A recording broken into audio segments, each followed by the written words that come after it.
going to be two MOS with mics, all right? So if you're asking a question, wait till you have a mic in front of you. You're going to be called upon, but do not start asking questions until you have a mic in front of you, all right? We're trying to pick up the question for the live feed. So do not ask a question without a mic in front of you. Does anyone understand? Yes? No? So? Yes? Yeah. Yes.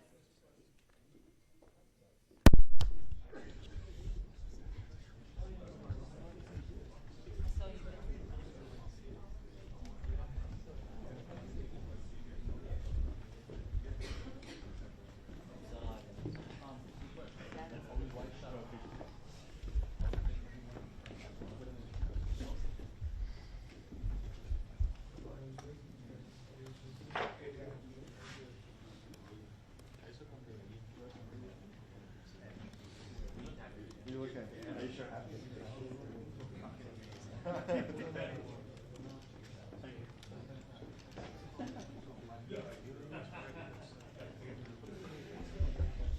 Hello. Oh, I didn't know you were coming over here. You're taking a ride. I was thinking about it.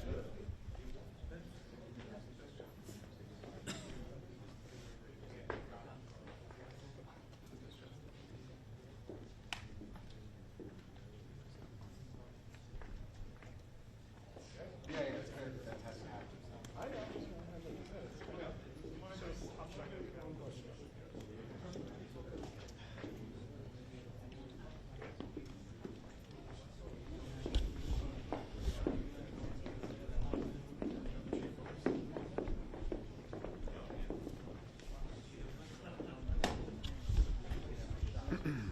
Guys, you're gonna have to back up. You can't be here. You can't be in the shop. You can't be in the live stream.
Good afternoon, everyone, and welcome to One Police Plaza, home to the greatest police department in the world. Earlier today, I provided an update on the investigation into explosive devices that were ignited and deployed on Saturday during protests outside of Gracie Mansion. We can now share that federal charges have been filed in the Southern District of New York against two individuals, Amir Balat and Ibrahim Qayyumi, in connection with that attack. The defendants are charged with attempting to provide material support to ISIS, using a weapon of mass destruction, transporting explosive materials, interstate transportation and receipt of explosive materials, and unlawful possession of destructive devices. The complaint sets forth the factual allegations supporting those charges. As alleged in the complaint, the defendants were inspired by ISIS to carry out their attack. There should be no confusion about what ISIS constitutes. It is a designated foreign terrorist organization responsible for deadly terrorist attacks across the globe and has taken credit for mass casualty attacks in Europe, the Middle East, and right here in the United States. And as alleged, both defendants have admitted that they acted on Saturday because of ISIS. As Qayyumi was being placed into an NYPD vehicle following his arrest, a person in the crowd asked why he had done this. As shown on NYPD body-worn camera footage referenced in the complaint, Qayyumi responded with ISIS. And at the precinct, after being advised of his Miranda rights and waiving those rights, Qayyumi said in recorded post-arrest statements that he had watched ISIS propaganda on his phone and that his actions that day were partly inspired by ISIS. The complaint also details statements made by Amir Balat after his arrest. En route to the NYPD precinct, Balat made spontaneous statements without being questioned by NYPD officers that were captured on body-worn camera footage. He said, "This isn't a religion that just stands when people talk about the blessed name of the Prophet. We take action, as well as, if I didn't do it, someone else will come and do it." And later, after waiving his rights, he requested paper and wrote a message declaring in part, "I pledge my allegiance to the Islamic State. Die in your rage, you kuffar." Now, "die in your rage" is a commonly known ISIS slogan, and kuffar is an Arabic term that refers to non-believers. He also told investigators that he had hoped to carry out an attack even bigger than the Boston Marathon bombing, which he noted resulted in only 3 deaths. These statements, as set forth in the complaint, make clear that this was not random violence. This was a planned attack motivated by extremist ideology and inspired by a violent foreign terrorist organization. The complaint alleges not only why the defendants acted, but how. Preliminary testing has determined that one of the devices contained triacetone triperoxide, or TATP, also commonly referred to as Mother of Satan, a highly volatile explosive that has been used in multiple terrorist attacks over the last decade. As we have previously discussed, the NYPD identified a vehicle yesterday on East End Avenue that was linked to the defendants. Inside that vehicle, investigators recovered handwritten notes referencing TATP explosive and listing chemical ingredients for the type of explosive device used by the defendants on Saturday. Make no mistake, what happened this weekend was incredibly dangerous, and the ongoing investigation will be exhaustive. From the first moments of that investigation, the NYPD has been working seamlessly with our federal partners, many of whom have joined us here. In particular, the FBI's Joint Terrorism Task Force, which includes NYPD detectives, working alongside federal agents.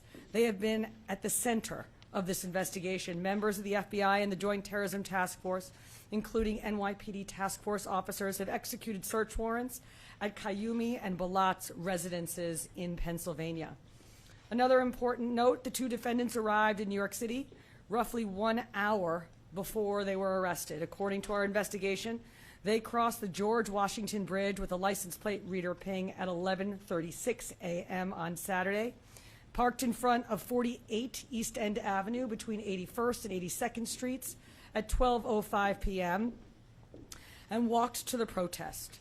They ignited and threw the devices at approximately 12:15 p.m. and were immediately arrested thereafter. I want to thank our great United States Attorney Jay Clayton for his extraordinary partnership, as well as the prosecutors from SDNY for everything that they do, especially for their work on this investigation and their forthcoming prosecution. I also want to thank the FBI, especially James Barnacle, Assistant Director in charge of the FBI New York Field Office, and Rob Cassane, the FBI's special agent in charge for counterterrorism, as well as the Joint Terrorism Task Force. We are grateful always for the FBI agents and assistant U.S. attorneys who have been working around the clock with us since Saturday. Finally, and most importantly, I want to recognize the members of the NYPD who responded on Saturday and in the hours that followed. The officers assigned to that protest who ran toward a lit, improvised, explosive device, the bomb squad technicians who secured and analyzed the devices, the detectives and analysts who worked through the night to develop this investigation, and the countless members of service who helped ensure the security of the people of New York City during a very tense and dangerous situation. The NYPD remains on heightened alert, and our mission is simple, and that is to keep New Yorkers safe. That responsibility belongs to the nearly 35,000 members of this department who stand watch over this city and who are prepared to respond whenever and wherever danger appears. On Saturday, we saw that commitment in action. Thank you. Now I will turn it over to our United States Attorney, Jay Clayton.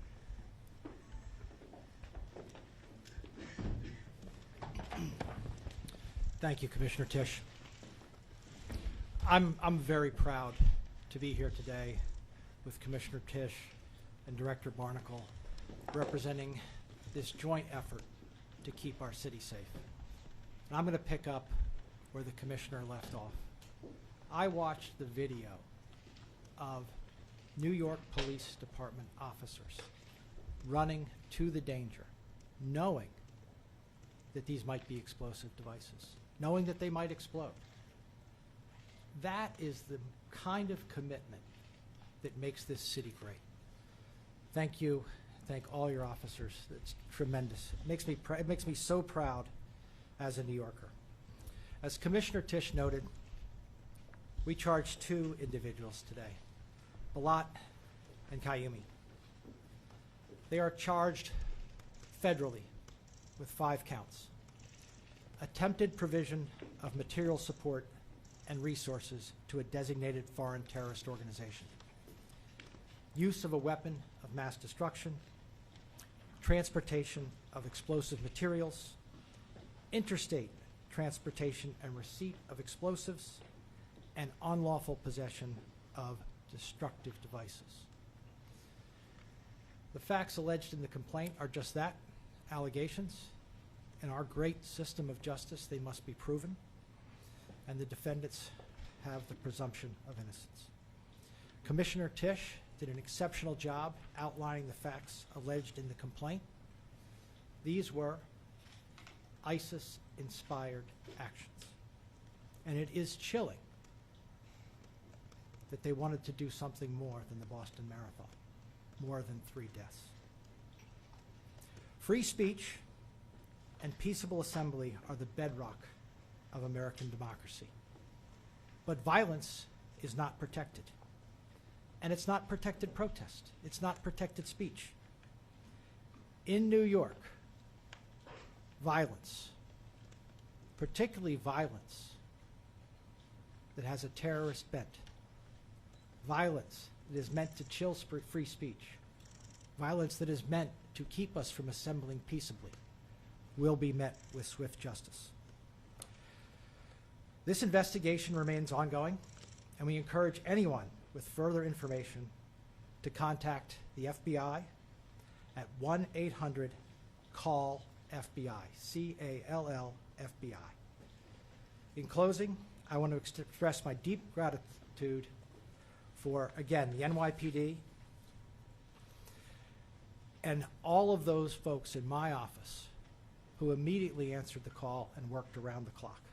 In particular, the heads of our National Security and International Narcotics Unit, Eleanor Tarlow and Jason Richmond, and our line U.S. attorneys, who I don't think have slept, which is why we are here so quickly, Jonathan Bodonsky and Jane Chong.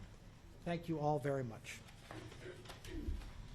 I'll now turn it over to Director Barnacle.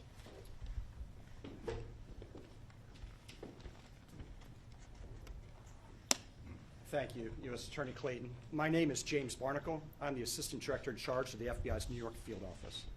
Today, alongside our partners in the New York City Police Department, and the Southern District of New York, our office has announced federal terrorism charges against Amir Balat and Ibrahim Kayumi. On Saturday, March 7th, these two individuals allegedly threw one suspicious device and attempted to throw another during a protest outside Gracie Mansion. As the commissioner noted, if it weren't for the bravery of two New York's finest, we could have had a much more tragic incident. Yesterday, on Sunday, March 8th, a third device was recovered from the vehicle on East End Avenue. Upon careful analysis by NYPD bomb techs and FBI Special Agent bomb technicians, it was determined that these items were improvised explosive devices, IEDs, designed to inflict serious injury and death to those in the vicinity of the intended blast zone. Both subjects have stated they were inspired by ISIS, a designated terrorist organization, to conduct this attack. Balat and Kayumi sought to incite fear and mass suffering through this alleged attempted terror attack in the backyard of an elected city official. This weekend was just another example of the elevated threat environment we're currently living in. Let me be clear. The FBI will not tolerate those who use violence against targets in New York City to broadcast their terroristic ideologies. This would not have been possible. The outcome we're talking about today would not have been possible without the FBI's New York Joint Terrorism Task Force, led by Special Agent in Charge, Raucous, our Special Agent bomb technicians, as well as our partners at the NYPD and the Southern District of New York. I would like to thank Commissioner Jessica Tisch for your department's unwavering partnership, and especially for the bravery of your officers who ran towards danger to protect this city and our residents.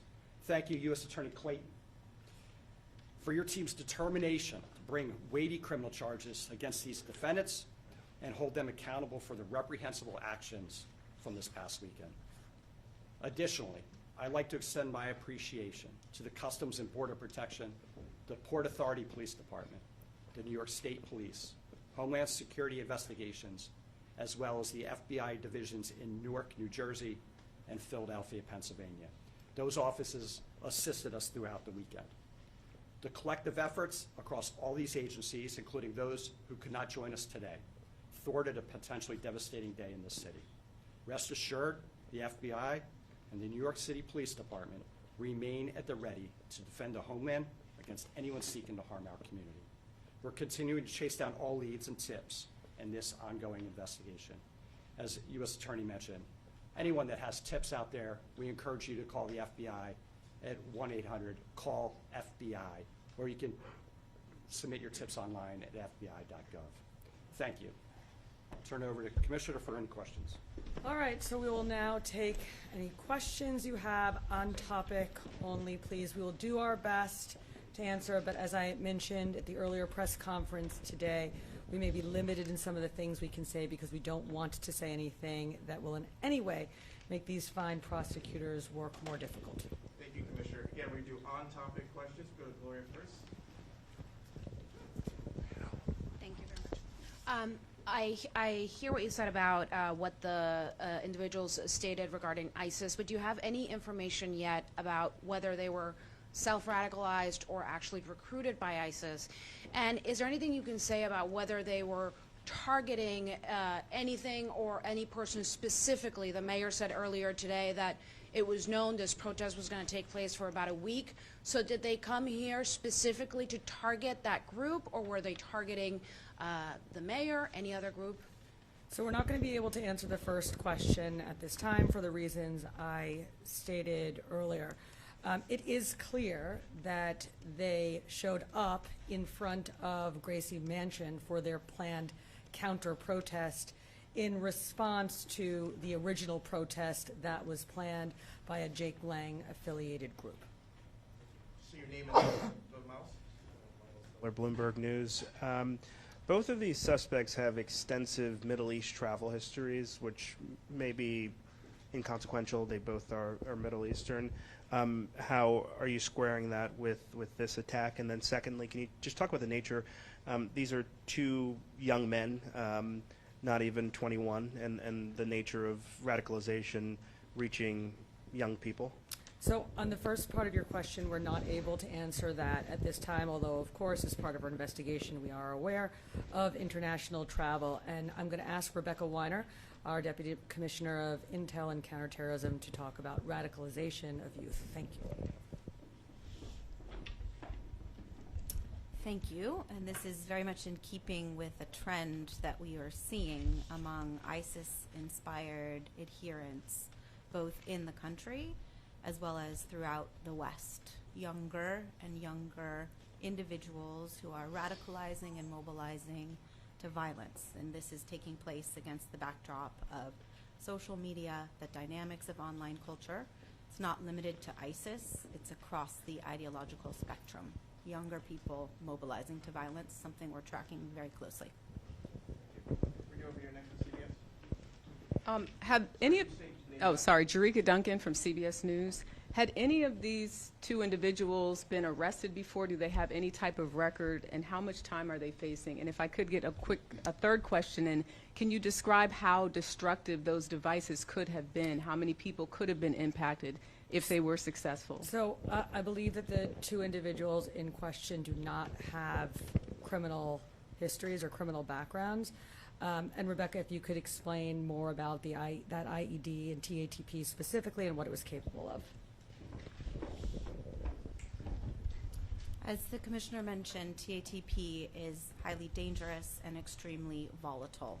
And the NYPD and FBI bomb squads and bomb technicians did do controlled detonations of the two IEDs from the protest, which revealed a significant explosion. It's really important to note that had these IEDs functioned the way the perpetrators allegedly wanted them to, they could have caused death, destruction, extremely dangerous compound, an extremely dangerous place deployed.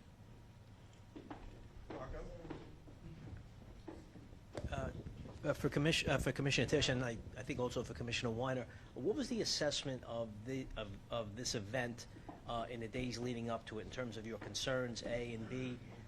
What role did SRG play? Were they there in a primary capacity or in a backup capacity?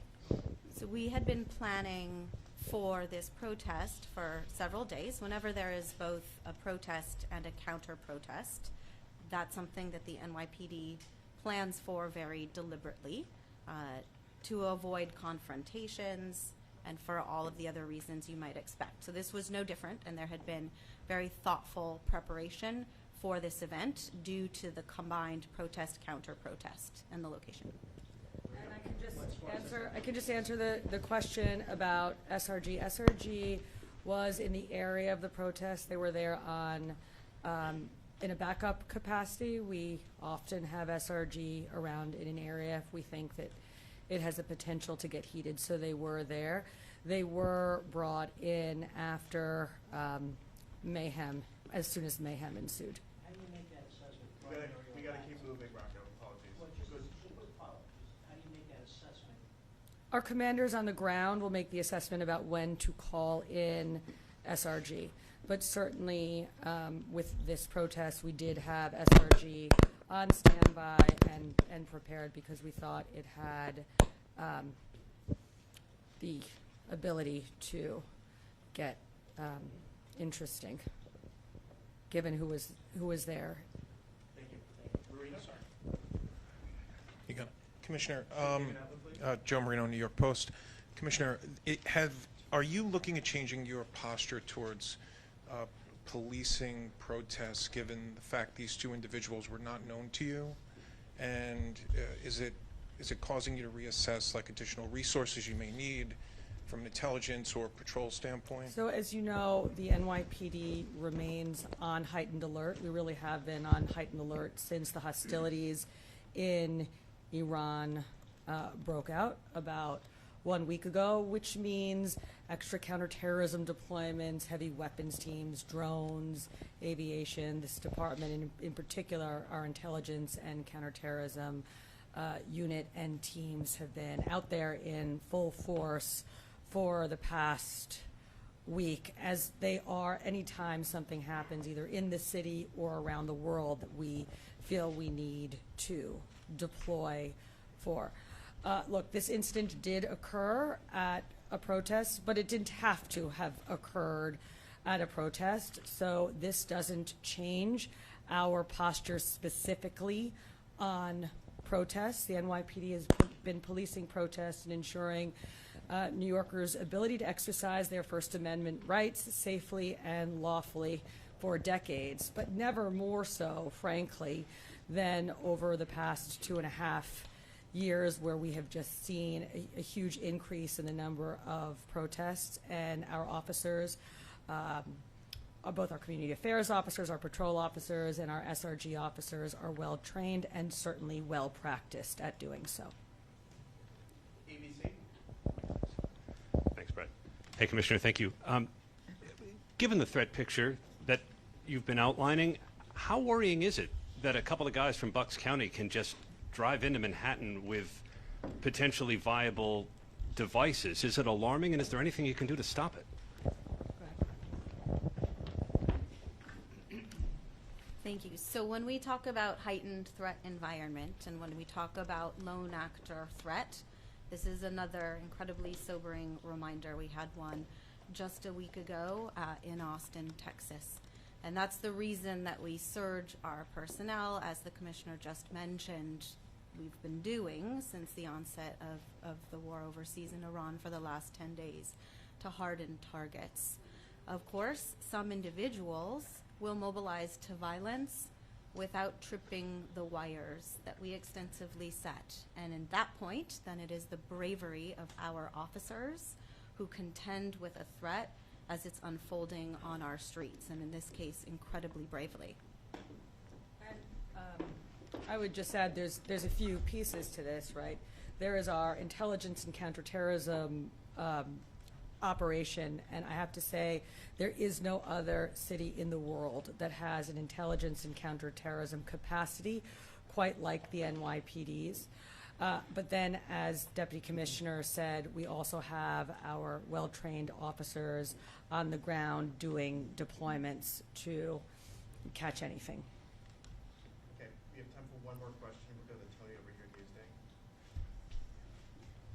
Newsday. Tony DeStefano, Newsday. I guess this is for Commissioner Weiner. The two devices, were they both assayed as being TATP? I can do it. And the Assistant Director talked of the third device being an improvised explosive. Was that also known quantity of TATP or something else? So let's talk about the first two devices first. They were both brought on Saturday to Rodman's Neck, where our bomb technicians and FBI experts looked at them jointly. We assessed quite comprehensively one of the devices, and we determined that that device contained TATP. We didn't do the same type of thorough investigation of the second device, but instead decided to neutralize the two devices and take samples from both devices and send them over to an FBI lab where further testing, including for the existence of TATP in the second device, will be done. Thank you, everyone.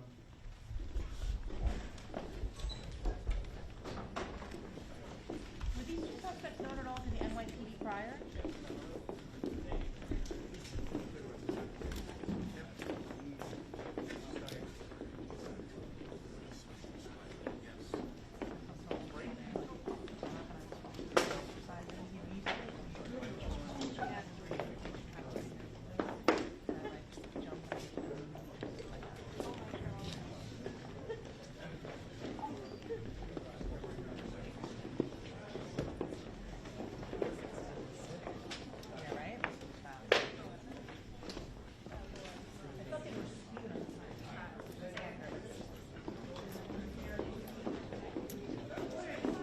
Too long.